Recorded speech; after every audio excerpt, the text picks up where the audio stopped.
G'day, folks. With 1 week to go until this year's AFL draft, I thought it might be timely to give my take on Harley Reid and look at where he compares to the other recent top draft prospects. So, for a bit of background, I've covered the draft since 2009, and I've been watching junior action until the conclusion of the 2022 AFL season.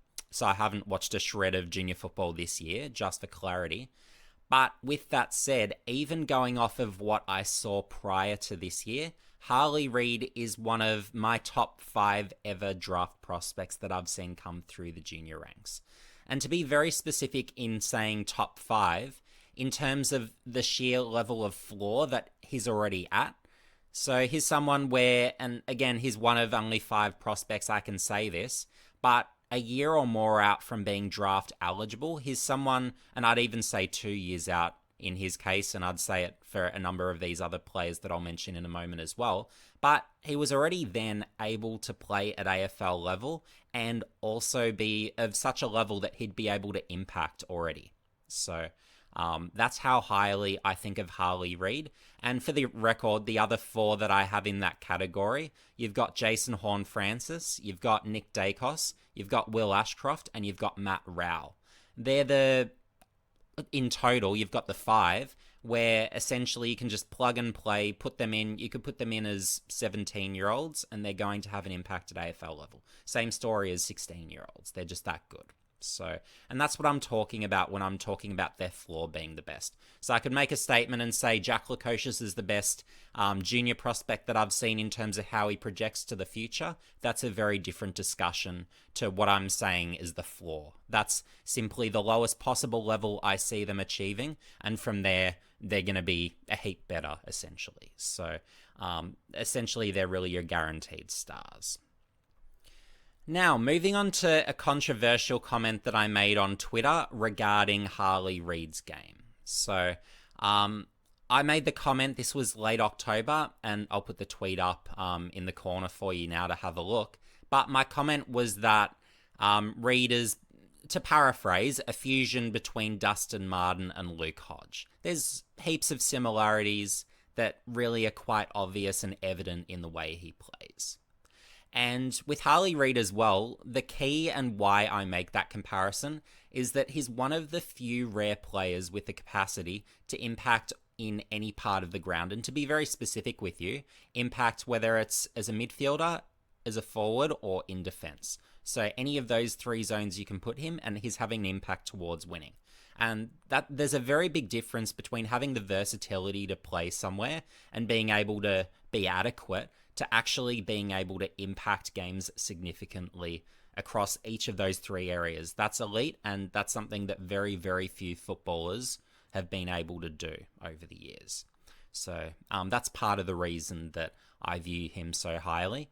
And if you look at his game, and I'm sure you can get footage of him online somewhere, and I'm sure that you'll see a lot of these attributes. So I'll go through just a few of the things that I've noticed with him. So you can pop him in the goal square, isolate him one-on-one, and he's going to take advantage of certainly any comparably sized general defenders. And even key defenders will struggle to contain him one-on-one. That's how elite he is and how dangerous he is in those sorts of situations. So you've got that sort of optionality up forward.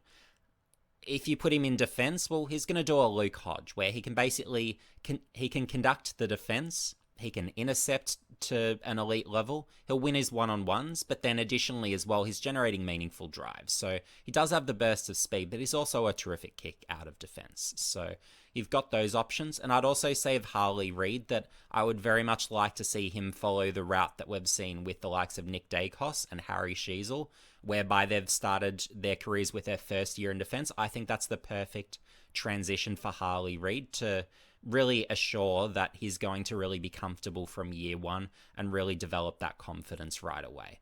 I think that'll be an absolutely perfect fit, and it might even be his most natural position that he can play most consistently. Certainly from my observations of him in 2022. Again, I can't speak to what he may or may not have done this year, having not watched a moment of him. But then you can also put him through the midfield.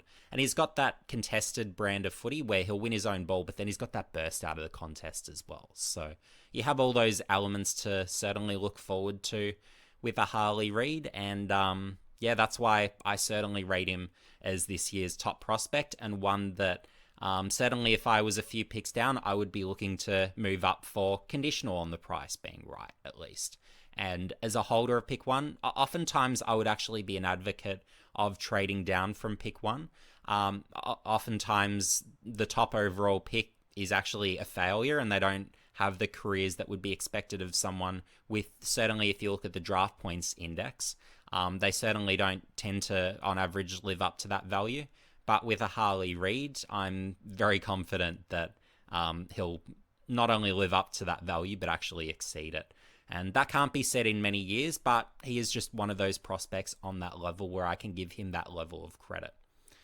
But what I will say in terms of slight reservations for the purposes of balance, well, certainly when I was watching him in 2022, I'm not projecting him to be necessarily one of the top overall sort of accumulators in the AFL. So I'm not expecting your, let's say, your prime Gary Ablett or Scott Pendlebury or whatever types of numbers, whoever the top sort of disposal getters in a given year. I'm not necessarily seeing that as his future.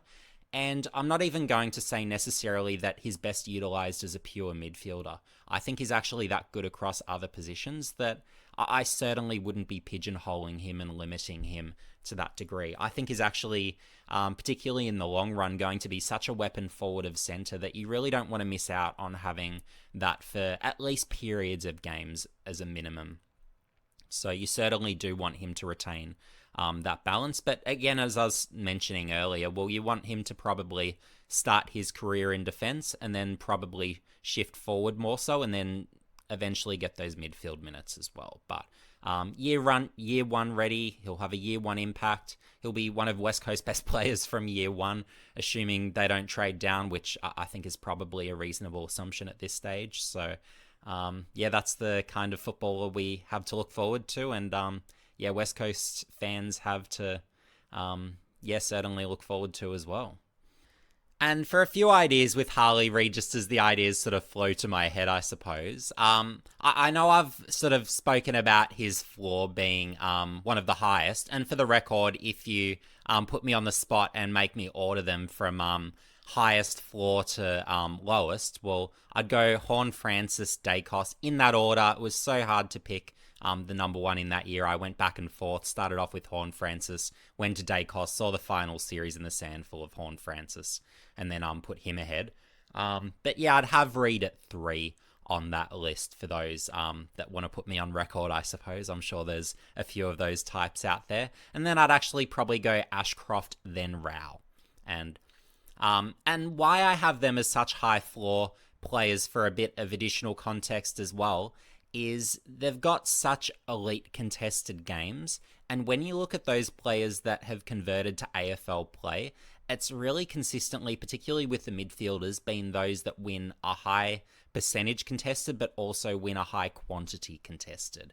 They're the things, but then in addition to that as well, they need some sort of point of difference, something that really makes them special.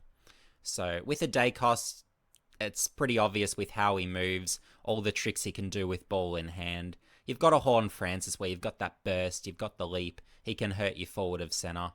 And then with a Reid, you've obviously got that Dusty-like power where he can just do some remarkable things, and then he's going to impact games whether you've got him forward, midfield, or back. So, yeah, it's pretty obvious. And with those three as well, because they've got that extra versatility, they do have to go ahead of the likes of an Ashcroft and Rao.